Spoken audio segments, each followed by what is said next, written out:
we're Summon Stories, and today we're here with Alex from the Gauntlet. What that means, we're gonna find out in a little bit, but we're gonna do what we always do first.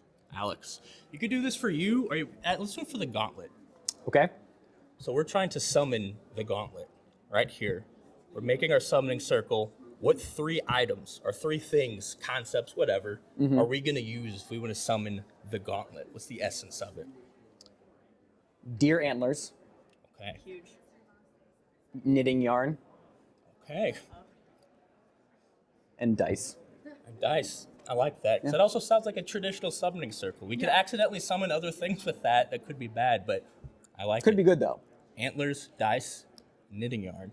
Well, we like fucked up deer, and we also love cozy horror, and then we like playing games. So I mean, kind of get all the things in there. So that We probably like fucked up deer should be your tagline if it's not already.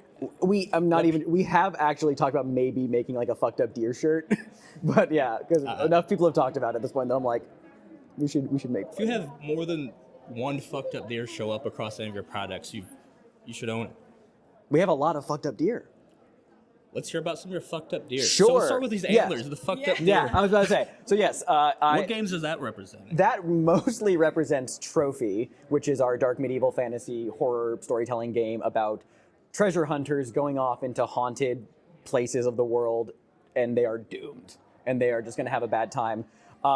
Trophy Dark is what we call the A24 horror movie of So role-playing that games. concept wasn't dark enough. Yeah, well, so Trophy Dark actually came dark. first. Okay, Yeah, Trophy okay. Dark came first. So Trophy Dark was our like one-shot horror system where it's like by the end of it, everyone's dead. You know, it's like you're gonna have a bad Yeah. time. You get the body horror, you're gonna deal with some really fucked up folk horror, and then we released Trophy Gold, which is our like campaign format. Medieval fantasy in that same like world of like folk horror and treasure hunters, but you're less doomed in that one and more desperate. And that has more kind of like homages to like the OSR style of gameplay of like, oh, you're going into these haunted and forgotten places that don't want you there. You're looting, you're getting gold, you're fighting monsters, and you're probably still going to die at some point, but you have at least a chance of surviving. And then we made a third book called Trophy Loom, which was more of like a setting book. Oh, cool. Yeah, so it's basically our dark medieval folk horror fantasy setting game that we did. So that's where the antlers definitely come into play. Nice. But we've definitely started to branch more deer-related horror into other games, especially very recently. This past Halloween, we released the Silt versus role-playing game based Yes. on the podcast by John Ware and Muna Hassan.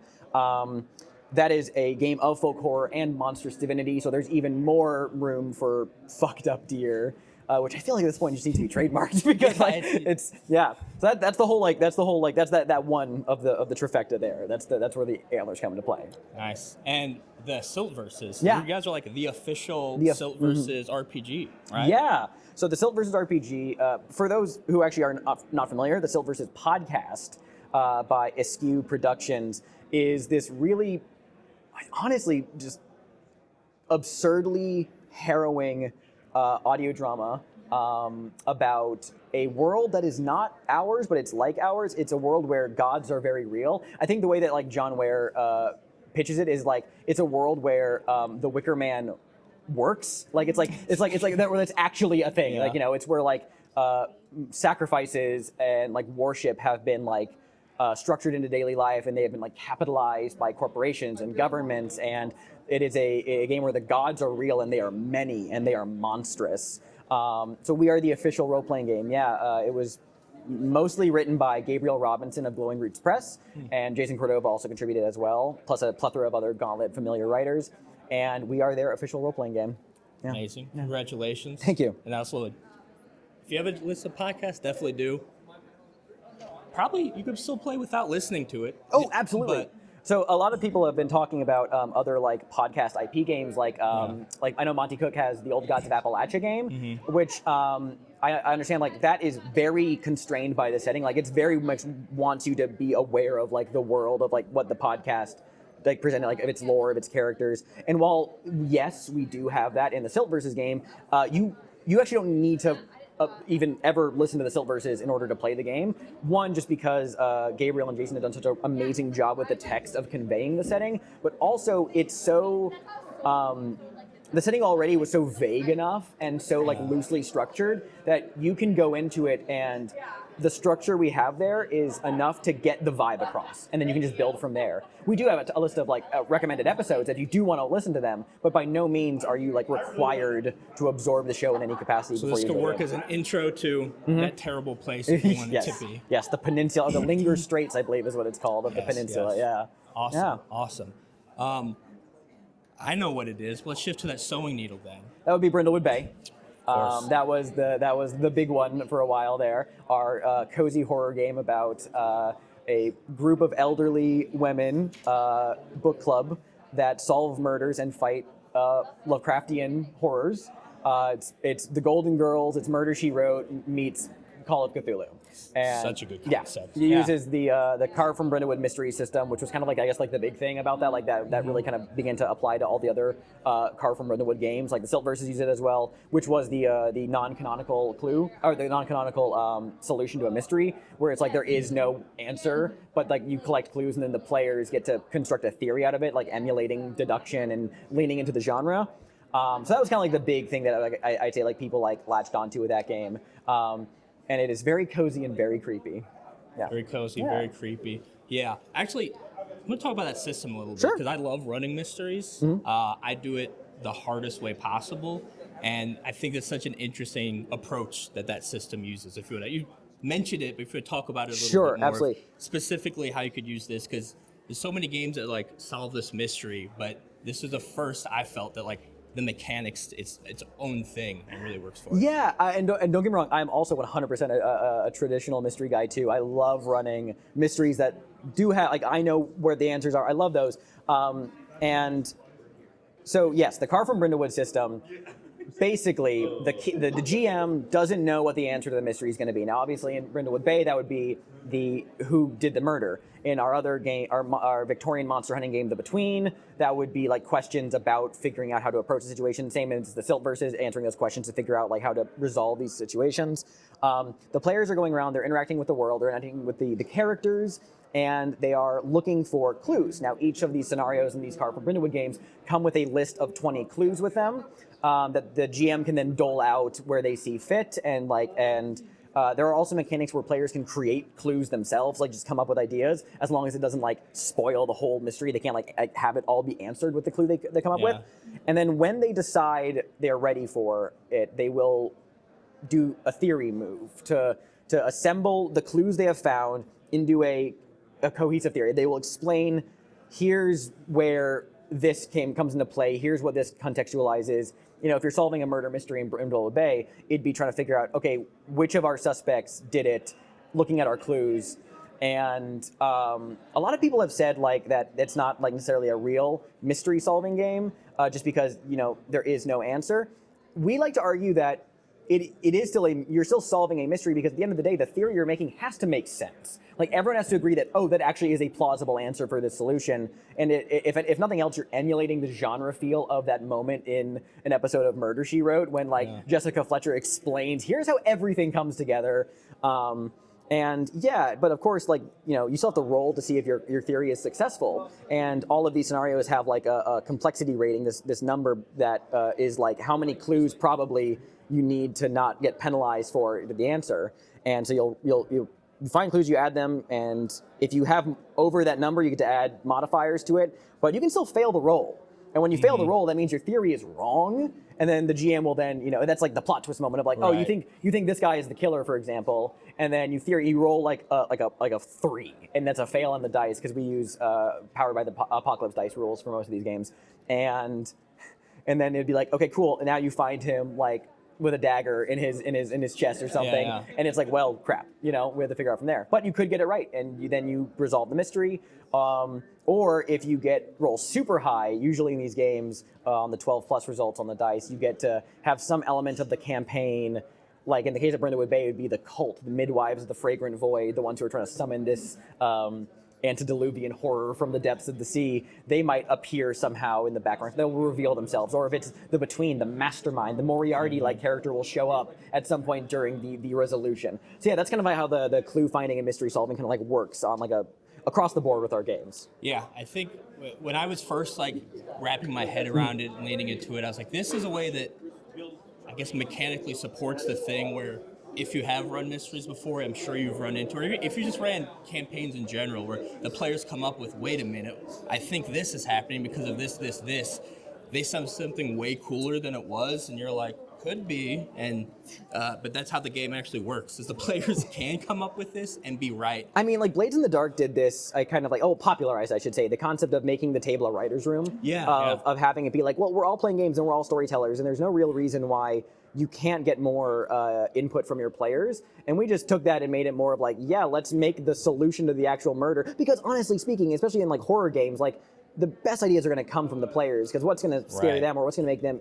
And I think you hit the nail on the head right there with saying like, when they're theorizing in a traditional mystery game, they're like, oh, but what if it's this? And they get really excited about it. And part of you feels bad because you're just like, that's not the solution, but that's a really cool direction to go, and you're gonna probably feel bad when that, the rug gets pulled out from you. You're sitting there listening to them come up with something really cool, and you're like, you're wasting your time. Because don't get me wrong, I can't tell you that. Because don't get me wrong, I'm not the kind of GM who, like, if I'm in a traditional mystery game, where I'm gonna then rewrite the mystery just to like suit their, because like I want to be true to like the mystery, unless it truly is better, and I'm thinking, oh, actually that makes more sense, then I'll consider adjusting it. But like, I do always feel bad when I'm like, you guys are going to be wrong. Yeah.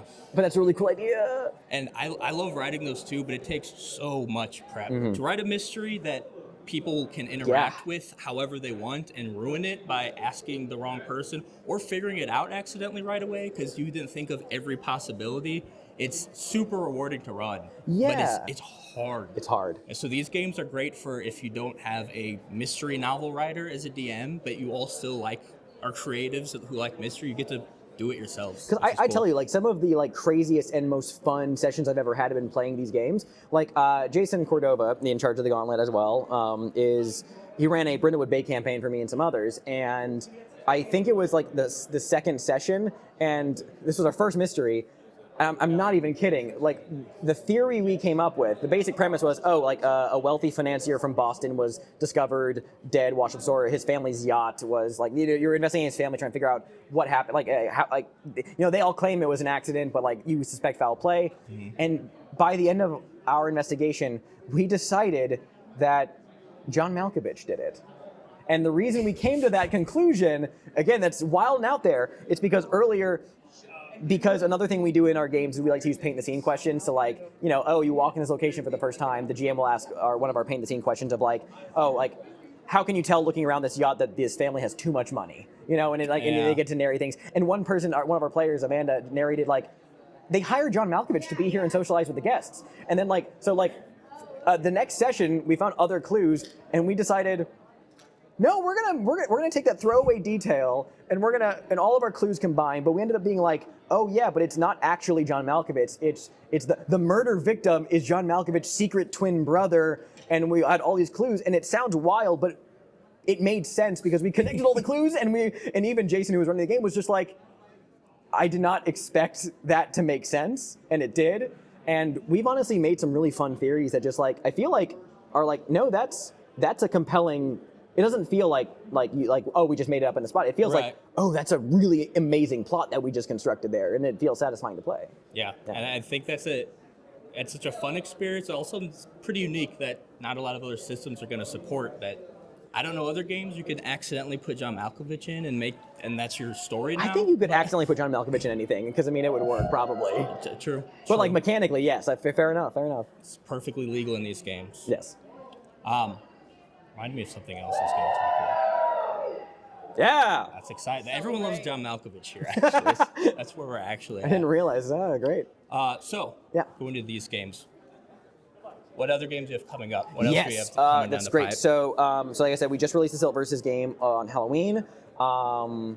Next year, I believe maybe in March, I just know it's the start of 2024, we are launching our next Kickstarter to do to crowdfund the physical edition of The Between, our Victorian Penny Dreadful inspired monster hunting game. There's 3 books for that. and I think I'm allowed to talk about this. We have 3 books. So we have the core book, which will just be the rules and the main scenarios. Then we have our second book is going to be Shadow Society, which is going to compile all of the like stuff we've released supplementally, like all the extra playbooks, all the extra scenarios, all the extra like masterminds that you can fight. They're going to be in there. And then the third book is called Sons of Another World, and it is going to be where we put all of the expanded settings, because we also have the Between Ghosts of El Paso, which is our weird Western game of ghost hunting, and that was its own side thing. That's going to be compiled alongside some other ones. I'm not going to talk about them because I don't know if I can talk about them. Okay. I know that we have a few other writers making new settings. I know that I will allude to, we have one that is inspired by the Netflix show 1899 on an ocean liner. Okay. Very ocean horror coming. Working I on may have something heard like about that. this. Yes, you may have heard about this one. I think we all know. Yeah, I think that's so. Yeah, Not allowed to say his name on this channel. Yes, I'm so. no, we can talk about Unsinkable. That is the name. The official name for it is the Between Unsinkable. That one is being talked about publicly in the Discord, so I'm allowed to talk about it. So yeah, the Between Unsinkable is being written by Wes Franks from Carrying Comfort, and it's so cool. I mean, I've been reading through the drafts, and so yeah, we're going to kickstart that. We have a ton of new games coming out next year. We have Arkham Herald, which is our 1970s investigative journalists in Arkham, looking into. So it's basically like Seven and the Zodiac Killer, but as like investigating the Call of Cthulhu mythos. It's very gritty. It's probably our darkest game yet. It's very messed up and it's very great. I'm in the middle of editing it right now. Okay. So it's might be one of my favorite Cthulhu like things ever. We also have a few more things. I know that Moonlight Vale, our Stardew Valley inspired tabletop game, is coming out probably next year, written by myself and Megan Caldwell.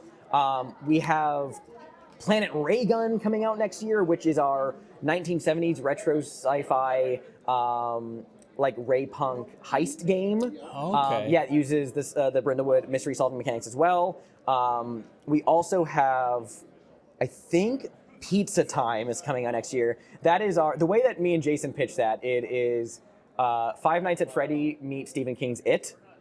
Okay. So it's going to be like a 5 nights at the animatronic place and dealing with Lovecraftian horrors that probably are behind it. That's coming out as well. I should pull out the list of things I have coming out so I can at least so I can at least not miss anything, because otherwise the Gauntlet Discord is going to yell at me if I miss anything. So yes, we have those, and Planet Raygun being written by Mike Martins. And there's just so much that's coming out. This very quickly went from like, what am I allowed to talk about, to actually give me one Just second, let me because look. if I don't say every single thing. Yep. Yeah. Okay. Yeah. That is it. I covered the main things. There are other things that I can't talk about because they're not necessarily confirmed for next year, but we're talking about them. We have more content coming out for the Silververses game as well. We have more content coming out for Trophy, as always, on both through our Patreon feed, and we have new books coming out. And yeah, I think that's hitting all the main ones on the head right now. There's a lot, and I'm currently reading through most of them and editing them and helping out where I can. And yeah, and probably next year we're also going to kickstart the physical releases for public access and the Silververses at some point as well. So yeah, that's as far as I can remember all the things we have in the There's a couple games to check out if you're into that sort of thing. If you're into games. If you're into games. It's not games. If you like games and you happen to be on this channel unrelated. So there's a lot to find here. Yeah. Where do you want to direct people if they want to get into the Gauntlet, Yes. if they want to find any of these specific games, which also is cool. The guys, sounds like once the game's out, it just continues getting supported, expanded, hard copies come out. So we are really happy with our community. Like the Gauntlet community is a lot of passionate, creative, and oftentimes terrifying people. And it's great. So yeah, the main place for us is the Gauntlet Discord, which you can find us on gauntletrpg.com, I believe, or just Gauntlet RPG. I think that it's gauntletrpg.com, and you can find links to our Discord there. That's where all of our main interactions happen. We are still on Twitter. That ship is sinking fast, but we are still there at Gauntlet RPG. We're moving to Blue Sky, and so that's one thing. Those are the primary places to engage with us as a community. And on the Gauntlet Discord, you can talk with other designers. You can talk about the games. We also have spaces to like pitch your own community games that you're designing and kind of like generate some hype about that. And also play games. If you want to find games to play, we also have a lot of people running and looking to play games. So Gauntlet Discord all the way. yeah, and also you guys do a really good job of, like I said, you can be part of the community, support the games, play the games, find people to play it with.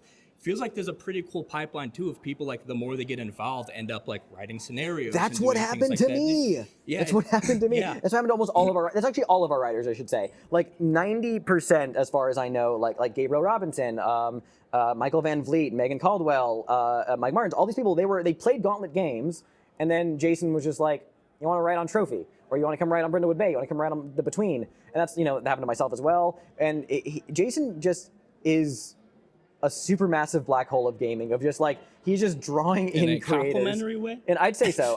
He's kind of terrifying like that. But he just attracts all these really creative, amazing designers, and that we just keep building like more people to get put their ideas out there. And we get pitches from them for new games. The Silvers started as a pitch from Gabriel Robinson, and then we got the IP, and then we made it, and it's great. So we just really love building off of our community.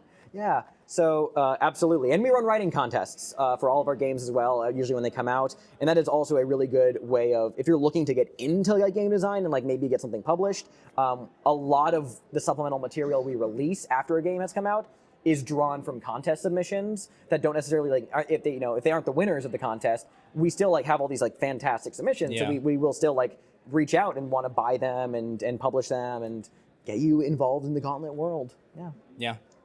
Also, on your YouTube, where you could see most of these games Yeah, played. That's a Jason- good way to learn the games too. Yeah, most of our APs can be found on Jason Cordova's YouTube channel. You just look up his name, Jason Cordova. He publishes all his APs there. I have started publishing some of the stuff I've been running on the side, playtest sessions on my channel, just Alex Rybitski. But if you want to see public access, Trophy, all of our main games in play and done really well, check out Jason's YouTube channel.